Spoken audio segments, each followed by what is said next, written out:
Welcome to Learn to Live Stress-Free. This is Christine Wright with Dr. Robert Wright Jr. of www.stressfreenow.info. Hi, this is Dr. Bob, the stress and pain relief doctor, coming to you today from, I believe this is Olcott Beach. I'm not sure if it's Olcott or Olcott Beach, but this is some type of beach club here, and it's quite lovely. I am in upstate New York, about an hour from Buffalo and an hour from Rochester, New York.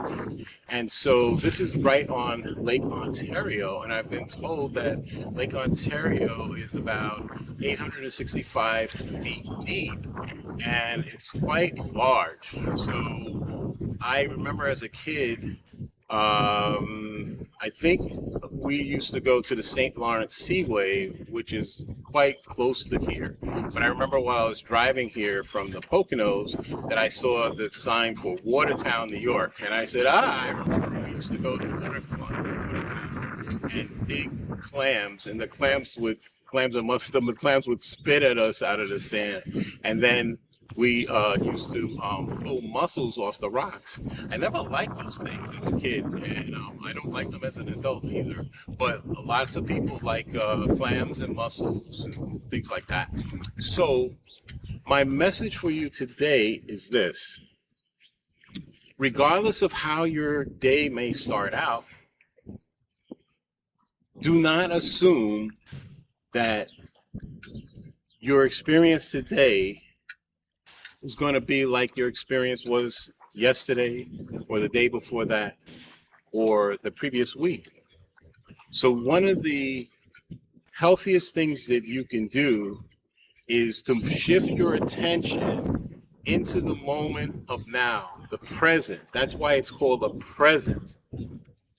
And when you do that, what you'll see is that you are, by increasing your locus of control, you automatically begin dissolving your stress and anxiety, and often your aches and pains start to go away because you are not paying attention to them, or the way you're paying attention to your aches and pain has shifted. And so all the new research shows that pain is in the brain. And by that I mean that there are aspects of your nervous system. When you learn how to shift your attention, they can either initiate or block the pain signals to the area of the brain that causes you to pay attention to pain. And here's a good example that most of us have known.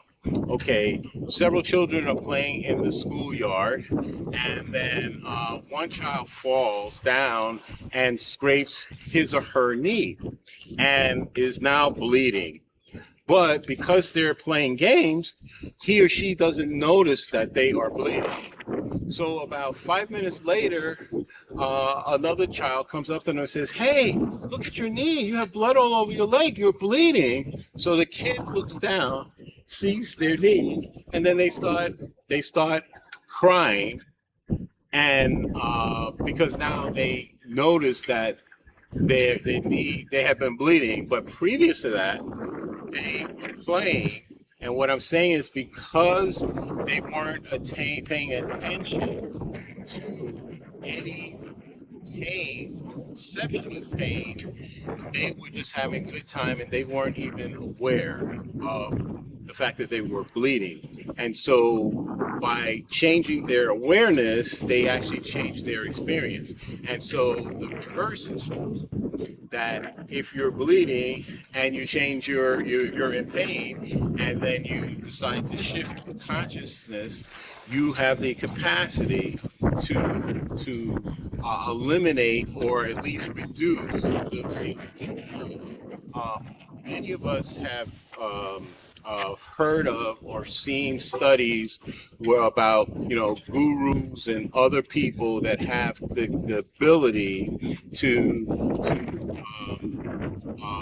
do some amazing feats. And what I'm talking about is, they've done things where they buried a guy and for hours, and he was able to then dig him up, and he's still alive because he learned how to modulate his the oxygenation in his body and to change his brainwave pattern. And so I'm not suggesting that you learn how to do something as wild as that, but what I am suggesting is that you learn how to use your physiology or intelligence and to start digging out and finding tools and techniques which allow you to increase your locus of control. That is, gives you the capacity that no matter what is happening at a particular time, you can shift your attention so that your perception is not damaging to you and it becomes not negative. And so it is like the Chinese character for the word crisis. That has two parts.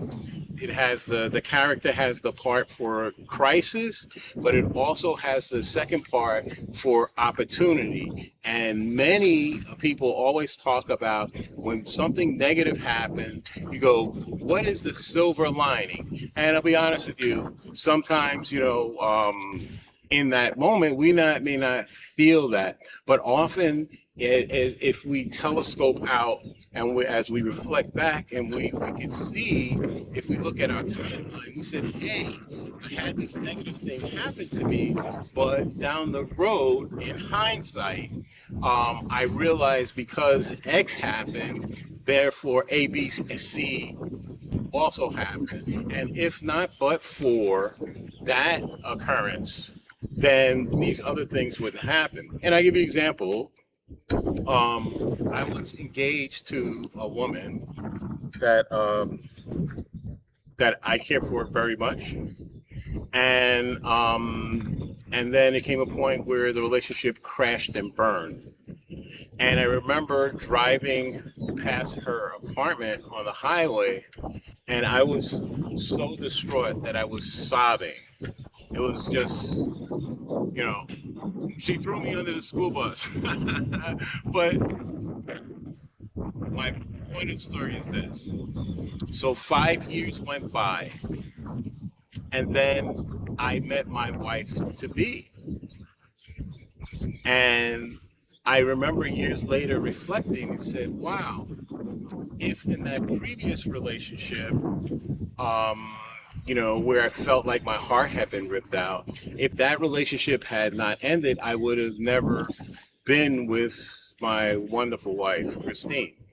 And so the question I have is, why does it take pain to come into situations so that there can be a change or shift for the positive? My view is that I don't believe that we need to go into the valley in order to appreciate a mountaintop experience. I would be very happy just staying even ground and then going up. How about you? Some people believe in the paradigm that no pain, no gain, that everything of benefit in life is hard. I have the opposite belief. I believe that many very wonderful things come to you when you give less effort. So for example, when you're trying to remember someone's name and it's on the tip of your tongue, often the harder you try to remember, guess what? It feels like grasping sand and squeezing, it just pours out faster. And then when you shift your attention and you're doing something else, totally different. You could be gardening or you could be at the beach, and then bing, like toast. So I'm suggesting to you, there are many wonderful things in life by just backing off. And this notion that we always have to be working hard or that you have to always be working. So one of the most interesting things that I found so far in life is something that George Soros said, billionaire George Soros. He said this, and he was being interviewed for a book, NLP book, a neuro-linguistic programming on trading. He's the guy that almost broke the Bank of England. He said this: in order to come up with a big idea, you need leisure time. So many people in our society are just working, like what they talk about the rat race.